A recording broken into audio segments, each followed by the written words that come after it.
Greetings and welcome to In the Trees, the cannabis, gardening, and lifestyle podcast highlighting methods, products, growers, and breeders from Maine, the East Coast, and beyond. I'm your host, Mr. Roots, and I'm stoked to deliver you the lowdown on all things cannabis, presented not just for the well-vetted OGs in the garden, but for those buying a seed pack to grow their very first garden. This show is especially for those buying their very first cannabis to try. If you are listening in your car, sit back, relax, and strap on your seatbelt. And if you are listening in the garden, turn us up so you can hear us over the fans. Sending out good vibes from the rock-bound coast of Maine, we are In the Trees.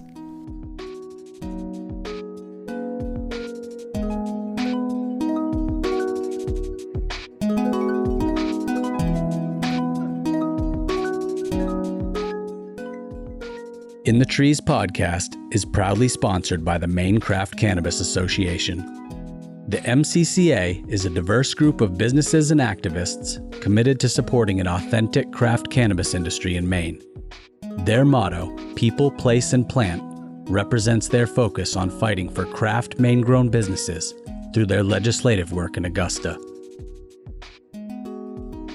The MCCA's social activism supports all Mainers' legal protected access to the plant. Check them out on Facebook and Instagram by searching for Maine Craft Cannabis Association, and please show your support to this extremely valuable organization.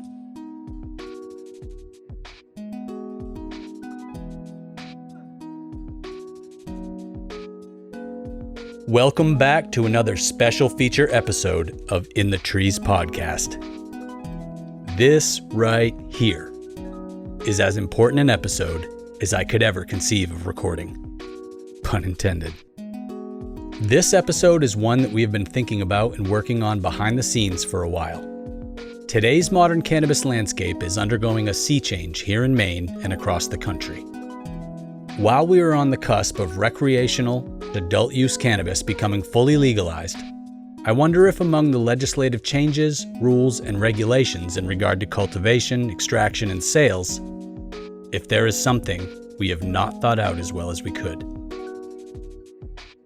These historic milestones in the cannabis industry will affect our children. Are we ready for them to have more direct access, say, to concentrates and higher milligram edibles than ever before?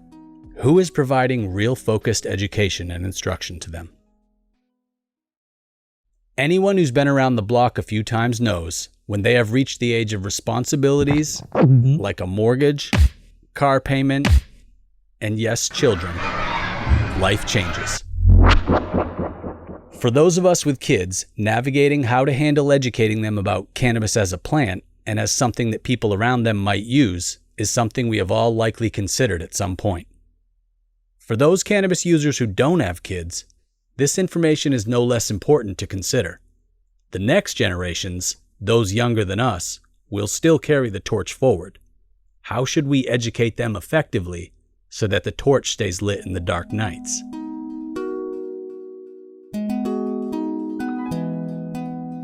For me personally, when my oldest son was born, it was never more clear that I had some parts of my lifestyle that I needed to take a look at, that I needed to change up. Since I've been deeply rooted in this lifestyle for over 20 years, back in the day when I first took a look at the consequences I could face for the type of work I was dealing with, it was pretty sobering. My life changed substantially when I thought about raising a boy to be a man, and that I owed it to him, as well as my family tree, to be present.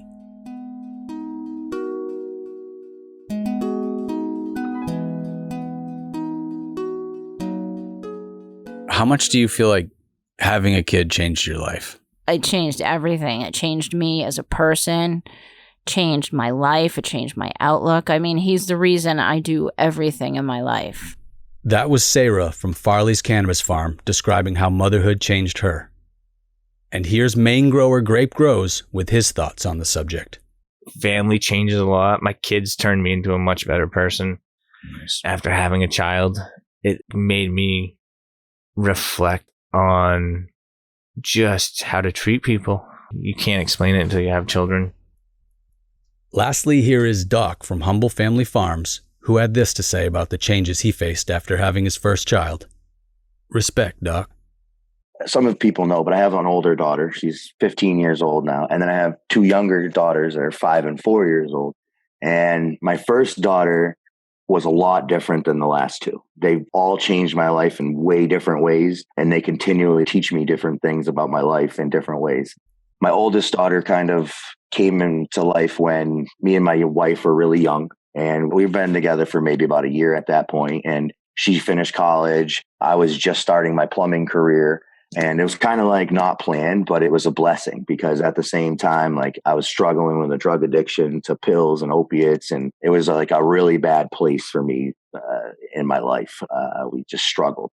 As she grew, I grew too. And I got away from that kind of stuff. And we're celebrating 9 years of sobriety now. And she impacted my life because I didn't want to be the person I was when I was doing those kind of drugs. And I didn't have like a true hustle about life. It was a hustle about survival, if anything, and just the next high or whatever you would say, or numbing feeling in my reality. But when I was recovering, I couldn't fail. So she pushed me and, she gave me the motivation that I knew I had, that I needed, and it was never discussed. One of the first things I started to think about when my oldest was just a baby was how I was going to handle being a grower, a broker, and a toker. Words from that Biggie song rang out in my ears. Keep your family and business completely separated. But back in my day, you knew to keep your grow on the low and as close to home as you could. For many of us, back in the dawn of the medical program, our gardens were right there where we ate, slept, and spent time with our family. Preferring a nice dry basement, for me, living above a 10-lighter was like radiant heat flooring for most of a decade. I never keep my gardening practices away from either of my sons. They have helped me harvest bushels of garlic and carrots, pick cosmos and calendula, and I feed them fruits and vegetables from seeds that they helped plant. It is my belief that when seeds are planted by children in a garden, it is a sacred task, the furthering of the knowledge of cultivation, and such a blessing. Putting a stigma on gardening or shining a negative light on just about any plant doesn't seem right. When the average kid in the US has no idea what it looks like to grow and care for a garden to eat from, feels like the more we show them the practice of gardening, the better, especially now that they have seen us call our cannabis medicine for so long. Oh wait, that's right, now it's sanctioned for recreation. Well, someday they can grow their own recreational medicine garden if they want. Hunter S. Thompson would love this. Here is what Ryan from High Striker Farms says about how he handles growing the herb as a parent. With our daughter, my wife is still very hesitant on allowing her to know too much. But at the same time, she walks around in the garden with me and is like, these are vitamins. And she forgets the difference between medicine and vitamins. Yeah, so that's cute. She kind of adapted the term vitamins for the plants because we were telling her it was medicine, but she couldn't wrap her mind around how medicine was a plant, So she started calling them vitamins. And I just thought it was cute. So we just now call them the vitamins. That's really She's cute. like, are we going to go water the vitamins? And I'm like, nice. yeah, let's go take care of the vitamins. Yeah, that's awesome. And yeah, I think it's a blessing anytime a child in general is in a garden, and what a blessing it is when they're in our medicine gardens. yes. Yeah. So true. I mean, she loves even just getting out in the vegetable garden and planting and being out there. And it's so funny. Like she comes in and she's got more dirt under her fingernails and tucked in the Crocs of her shoes. And she's like fighting me not to bring her inside. And I'm like, no, we have to do dinner now. It's time to clean up and go inside. And she's like, no, I just want to be out here more. You see that as good. I say it's medicine. They ask why people use it. And that's always, because that's what I believe what it is. That was Microbe Alchemist sharing his thoughts on parenting and gardening. This is Doc from Humble Family Farms perspective. You always see like those parents that are like, oh, don't smoke, or they hide and shelter their children from everything. And I don't think that any way of parenting is worse than any other. the way that works for us is that we teach our children, even from the early ages, hey, that's dad's medicine plants. That's what dad uses for that. And next, it's Grape Grows. My son's been in the garden since day one. The first day I brought him home from the hospital, I threw on some shades on him and literally brought him down in the grow room and let him touch a plant.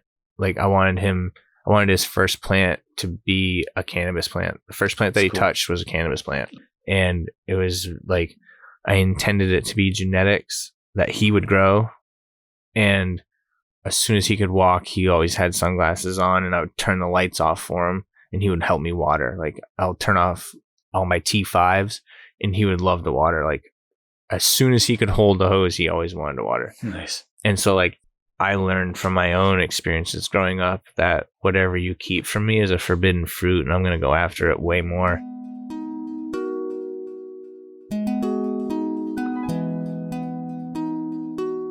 Some parents might wonder how others handle their use of cannabis around their kids. This is generally very personal and very subjective to people's parenting styles, as well as their use of the plant. We are in the era of adult use cannabis, recreational use. This means it is a viable, legal way for people to get a psychological effect, one that for the last few generations has been ostracized, criticized, and ultimately stigmatized in our society. Now the herb is legal to use. Should we use it around our kids? And if so, in what quantity? You know, I don't really like people to smoke around him. I wouldn't want somebody like light a cigarette in front of his face, but outside, if I would let somebody fire up a cigarette, you know, it's more of a smoke thing. That's just my worldview with it. That was Sarah from Farley's Cannabis Farm. And this is Doc from Humble Family Farms sharing his approach to his personal cannabis use around his kids. How I handle cannabis around my kids is I don't try to like hide in the basement and like roll a joint. You know, I'll sit down, I'll roll up my joint. You know, the kids know. They say, "Oh, Dad, you're rolling a smoker?" Like they call them smokers in my house. I smoke a lot of joints. I'll go outside and I'll work on the farm, or I'll go in the goat barn, or I try to remove myself from the smoking so that they're not getting a secondhand smoke. I feel like it's probably just as impactful as smoking cigarettes around a child. It's my choice to put something in my lungs. It's not my children's choice whether they're breathing in that same air. I don't hide from my children why I have my preparation, but I don't smoke giant joints around my kids while we're watching Disney movies. I think, you know, there's a responsible way to use everything. And, you know, if my kids come into the barn, I'll just step outside and sit on this, like hang out on the stoop while they play with the goats. Just trying to be respectful at the same time and as conscious as possible around young people, you know? So it's like, I'm not hiding that I'm smoking, but I'm also not blowing hits of weed in my kid's face to be an ignorant jerk. Main author and owner of Tourmaline Spring, Seth Leaf Przansky, shares his thoughts on this topic. Do you think it's okay for people to smoke cannabis around him? There's got to be boundaries. Mm-hmm. You know, like my whole childhood, people smoked cannabis in front of me all the time, and it did nothing but help me. Now, I know that's controversial. A lot of people might not think that. And, you know, even now in our modern day, when we see legalization happening everywhere, there's still a lot of social stigmas and old belief systems around it. But obviously, there's a few things like secondhand smoke. You don't really need that, you know. But vaping and things like that, you know, there's healthier ways to do this. Edibles. So I'm not a regular user just because I don't need to. I was a chronic user for many points in my life, many different periods. It helped me to overcome severe drug addiction. It helped in so many ways. But then when I realized that I can meditate, that I can exercise and get into a state of health and wellness, I just didn't need it. And this is Grape Grows with how he handles smoking cannabis as a parent. I don't smoke in a room with him, but if I'm outside a distance away from him, I'll use cannabis outside, but I'll never use cannabis inside or in a vehicle with him anywhere. I try not to let him see it as best as possible. If he's outside and I'm using it, if he's got to be like engaged into his monster truck or something.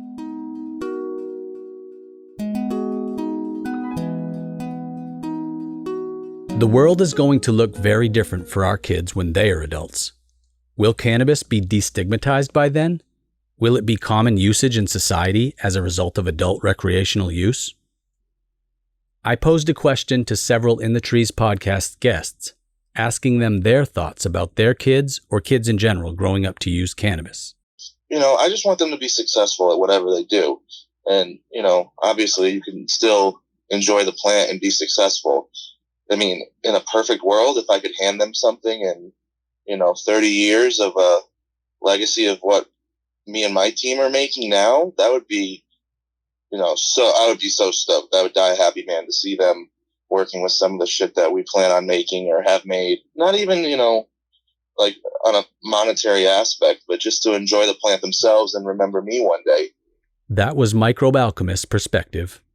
And here is what High Striker Farms had to say. I think that I would like her to find her own interest in it if she has an interest. I would hope to think that she thinks positively that it's a good thing and that it's not something that she sees as disruptive in life, and hopefully it's all positive all around for her. I don't feel it's a limiting thing, but I do know certain people who I have been around, it is limiting to them. So to each their own, some people it's going to work positively for them. Some people it might not. Some people have to find that out on their own. And I think that I wouldn't be negative to her if I found out that she had tried it. Grape Grows staying real with his reasoning. Honestly, it depends on who he grows up to be. If he's a motivated individual on his own and chooses to use cannabis, I'll support that. But if I find that he's not a motivated individual and he's using cannabis as well, I probably will be against it. And I know it's not the cannabis not motivating him, probably. You shouldn't enjoy the fruits of the labor if you're not laboring. I know that if I was a young person in my early 20s and it was more acceptable for me to smoke cannabis, I probably would have had about a 75% less chance of becoming addicted to Oxycontin. I feel like I would have been able to use cannabis the way I wanted to and not as a street drug. It was more acceptable for me in my mind to go and do some pills and smoke some pot than it was to go to the bar and drink beers. You know what I mean? So moving forward now, I think it'd be great. I think it's a great opportunity for these people that are 21 not to have to break the law anymore. That was Doc from Humble Family Farms. And this is Seth Leaf Przansky with some great reminders for all parents. So proper education, right? So nothing's hidden. There's proper education. They understand all of it. But more importantly is fatherhood and motherhood, parents that are loving their children unconditionally and being present with their children and helping instill the self-confidence, the sense of optimism and well-being that kids can have. So that way, when they do go out into the world and they do get presented with things, and maybe they want to try it, if they feel like mom and dad have always been there for them and they love them, they feel like they're part of something greater, kids want to experiment. If we turn it into a problem for them, then it becomes a bigger problem for them. So I think it's more like by being present, responsible, loving parents so that our kids know we're there for them, then whatever choices they make when they start making choices on their own, they're going to be better choices.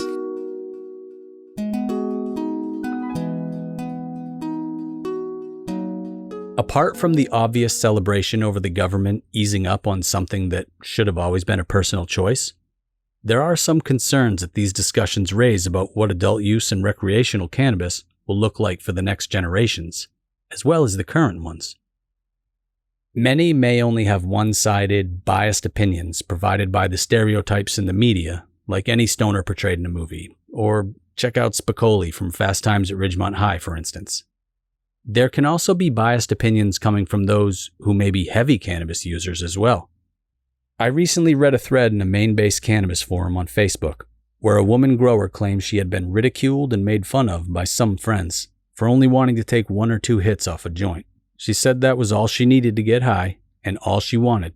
Apparently, there may be some members of the cannabis community with a bias towards someone only smoking what they feel comfortable with. or less than a whole blunt to the dome, or maybe a 1/4 gram dab. Cannabis growers and tokers with children should remain aware that Child Protective Services has made interventions in various states about kids who do not have a medical prescription for cannabis use, having access to cannabis or its derivatives and using it. There have also been reports about CPS making interventions on behalf of children for instances they have deemed as parental inebriation to the point that it affects the ability of a parent to responsibly care for the child.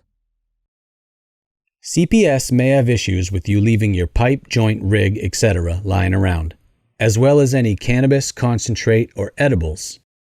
According to Title 22, Chapter 558-C of Maine Medical Use of Marijuana Act, except for possession of marijuana for medical use, a person who is under 21 years of age may not possess or consume marijuana. Also, as an adult, if consuming cannabis inhibits your faculties, you must make sure your parental responsibilities are taken care of first. Cannabis affects different people in different ways, and the law doesn't read favorably towards operating a moving vehicle if you're stoned, especially with children in the vehicle. Whether we are setting an example for our own children or those in our communities, showing them that there are reasonable ways to approach growing and using the plant seems the most productive way to represent the plant itself. It's always best practice for parents to have open and mindful discussions with their kids about cannabis as a plant and as a usable substance. Definitely for teenagers or anyone old enough to scoop up their own flower, concentrates, or edibles in the recreational market.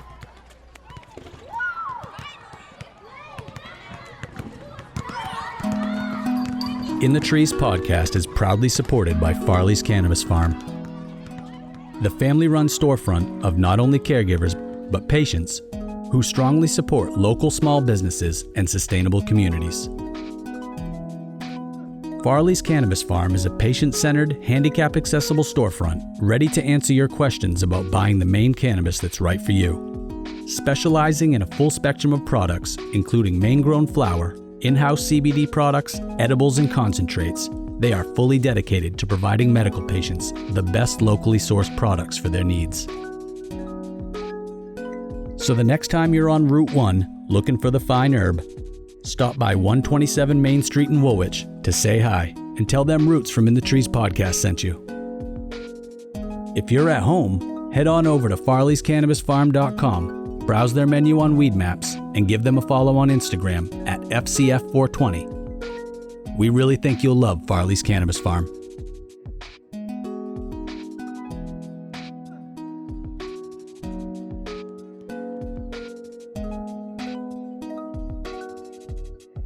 In the Trees podcast is grateful to those who contributed to today's show.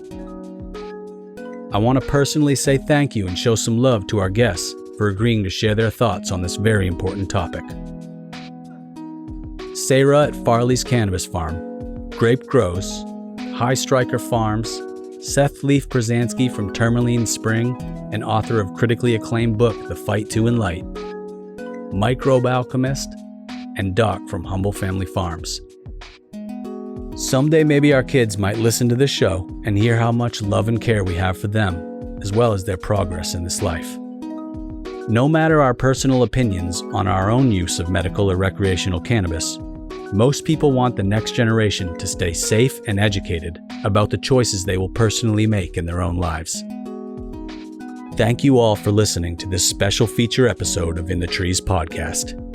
You can head over to this episode's show notes at InTheTreesPodcast.com for more information and resources related to how we can better talk to and educate our kids about cannabis. And feel free to reach out to us to talk more about this topic by clicking the Get At Us tab on our website or emailing us at inthetreespodcast@gmail.com. We would love to hear from you.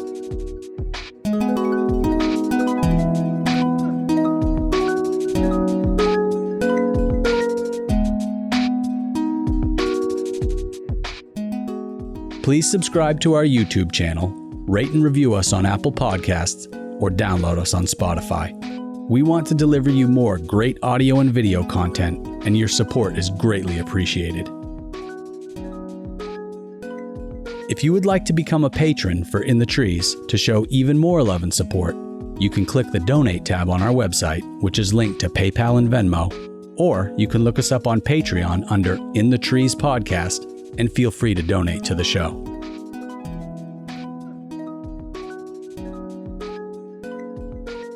In the Trees Podcast is a labor of love, and our team is committed to providing you a quality show. We are so grateful for your show donations and Patreon support. They allow us to continue providing fun and educational podcast episodes like the one you just listened to, and maybe get some better mics and equipment for the studio. Apart from having access to a ton of behind-the-scenes audio and video, including raw cuts of myself and guests talking about things your kids might need earmuffs for, Patreon supporters also get the opportunity to score a pack of cannabis seeds from intentional crosses that I made in one of my own gardens, which are for tossing in your smoothie or feeding to your cockatiel.